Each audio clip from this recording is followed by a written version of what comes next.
Yeah, I had a sort of season concept, which was, I had sort of two images in my mind, which was one was Kurt in this like high rise with people from all kind of ethnicities, and it being very intense. You could hear music from the upstairs flat, and that it was kind of urban living. And then I had this idea of like at the end of the season, and it's very intense and claustrophobic, but then the following the case by the end of the season, you would be out in the Swedish countryside in the beauty where there's no one for miles. And it's like air to breathe, and it just feels like a completely different planet, but it's only an hour or two that way.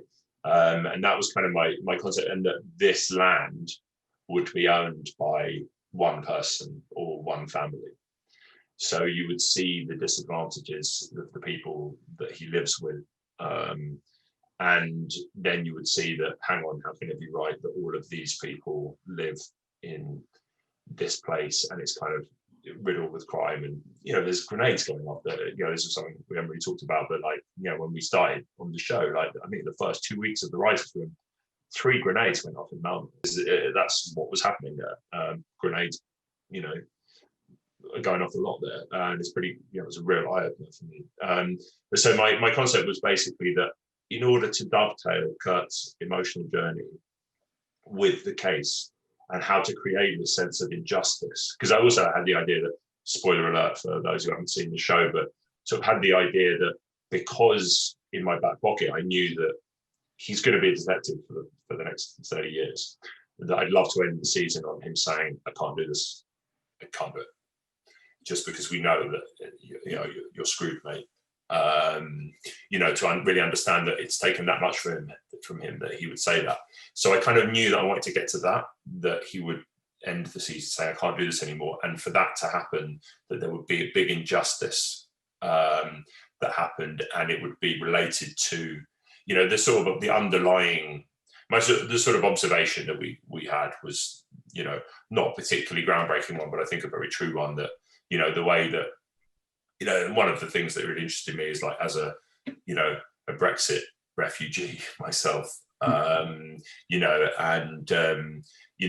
the sort of immigration problem, immigration being kind of harnessed as a sort of convenient sideshow to what my perception being that inequality is the sort of the real problem.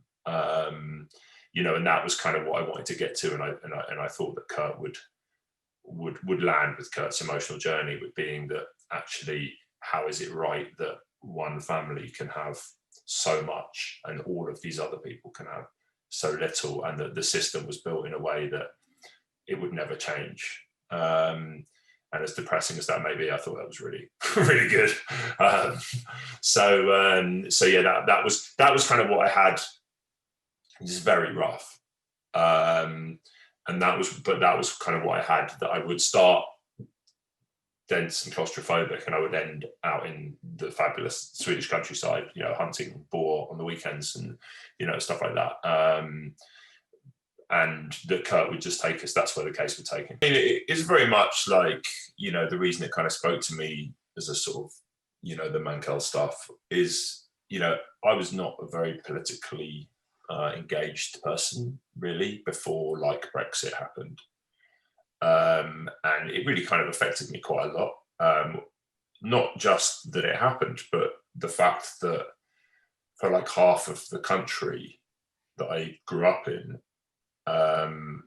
bought it, and basically bought into what was, you can call it what you want, but it's effectively selling xenophobia, and not only that side of it, but also that to me it's so clearly a sort of just a big lie. It's just a way to get this done and a way to kind of appeal to the masses, and I'm not saying that it has, I'm not saying we're living under a fascist regime or anything, but there are fascist regimes in the past that have harnessed the exact same thing in order to get their goals over the line. And it really kind of affected me.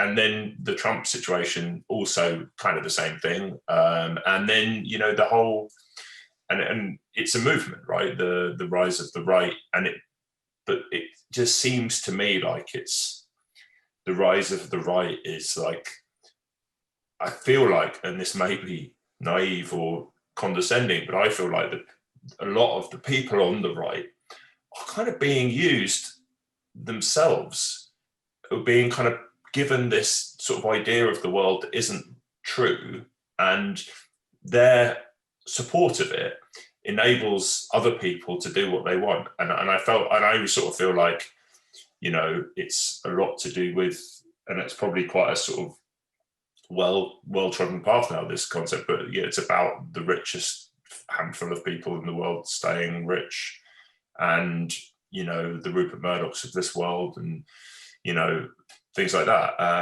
And that all of that sort of Brexit really opened a door for me to kind of go down a kind of quite depressing rabbit hole. And I feel like when I started researching, you know, I saw Sweden as a humanitarian superpower, just like I guess most people do. And the idea that Sweden had a sort of far right, sort of UKIP-esque party in the parliament, and that they were getting votes, significant votes in the election, and that, you know, there was kind of this gang war of sort of immigrant gangs going on in Malmö, and it was all a symptom of the same. To me, it was like the West's kind of problem in microcosm, was kind of all, you know, it was like a lightning rod for all of the stuff that we were going through in the UK, under a sort of slightly posher hat, perhaps. And, you know, the stuff that's happening in America, the same. And it just felt like it was a really apt crystallization of what's going on in the world. So yeah, it just felt like it really did sort of resonate with what I've been sort of feeling sad about